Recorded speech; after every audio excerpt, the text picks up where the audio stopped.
Alright guys, wanted to do a quick video updating KTM and tell you kind of where they stand, how I understand it. Maybe somebody can chime in and tell me what I'm missing. So, we all know KTM, huge financial troubles. Went into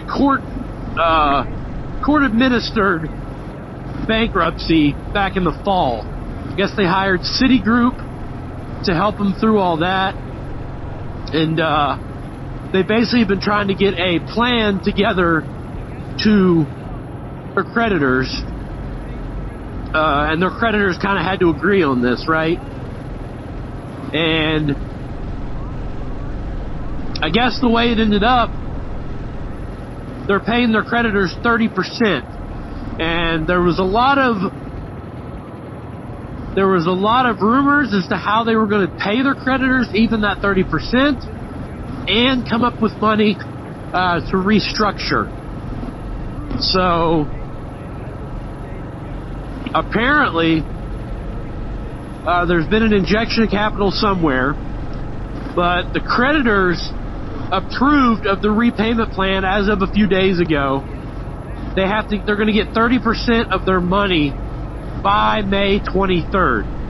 It has to be paid to the court administrator. If KTM does that, they're in good shape. Also means they can fire up production this month in March. However, the question I have is, where does that money come from to pay the creditors?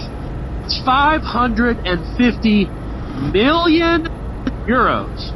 They obviously just didn't. I mean, I'm sure they had some money laying around, but they obviously didn't have that much laying around, or they wouldn't have went into insolvency in the first place. So, where does that money come from? First of all.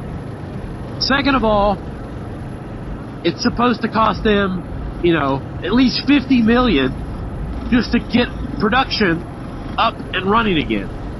So they're on the hook for 600 million pretty quickly.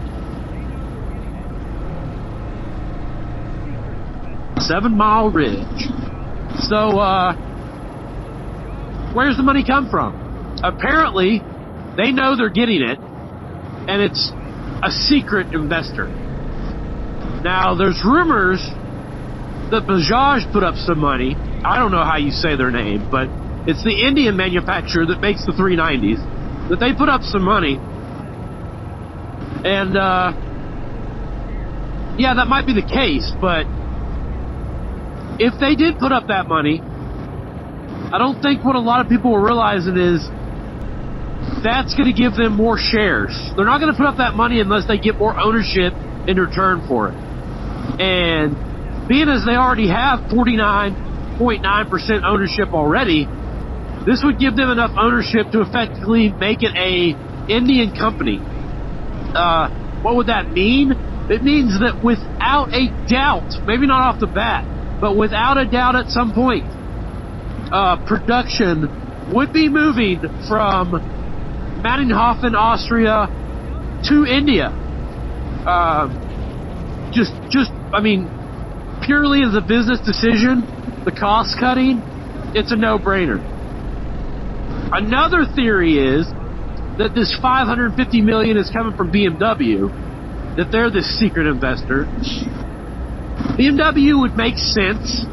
They're European, have a motorcycle interest, but they don't have that dirt bike off-road. Every time they've tried to do that, they've failed. But they would make sense because I hit my horn. One, they would automatically be getting rid of their biggest competitor to their flagship adventure bikes. Their 1390 KTM is BMW's biggest, only real motorcycle competitor, except for maybe like the Triumph. But they would automatically take that off the market, and they would own that market. And they would have a really, really good dirt bike, small dual sport, kids bike platform. They'd be covered in motocross, covered in off-road, obviously all that. So it makes sense. If they are the secret investor and they and they buy KTM, what everybody seems to think would happen is R&D would move to BMW in Germany, and manufacturing would move to China or India. I don't know. I could live with that. I really don't want to see R&D and manufacturing in Asia. You know, I know all the Asia countries aren't created equal, but if that's the case, that would pretty much put all of our bikes in Asia. I mean, I know you can't compare Japan and China and India on quality control and manufacturing, but still, we need motorcycles in Europe. We need motorcycles in America. So yeah.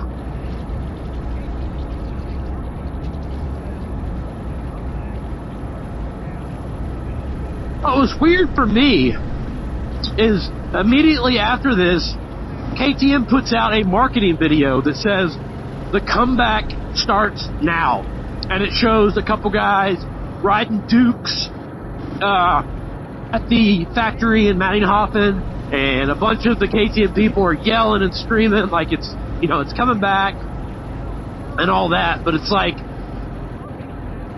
whoever paid that money now effectively probably has control of KTM. So all those people yelling like, yeah, let's go, that's great, are probably either going to have to move or they're going to be out of a job.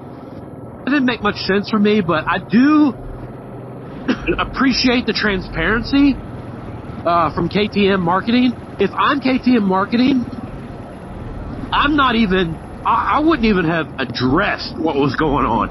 I would have just hoped that people forgot about it, and a lot of people never knew about it in the first place. I would have just left it at that. But yeah, they came and they kind of hit it head on and said, yeah, we've had some troubles, but the comeback starts now. So I don't know, guys. We got to find out sooner or later. They can't hide it forever. So that's kind of where we stand right now. They say they're getting the money. We just don't know where it's coming from. So if there's been any news since this, you want to comment below and let me know. I'd really appreciate it. Hopefully Husky and Gas stick around. Got my Husky 701. Love this thing. They're definitely two very cool, iconic brands. Check out those solar panels. And we definitely don't want to see the brands die, but there definitely needs to be some kind of different strategy as far as differentiating the brands. Maybe I'll go into that in a different video or something. All right, thanks for riding with me. Ryan with the MXG channel. See you in the next one.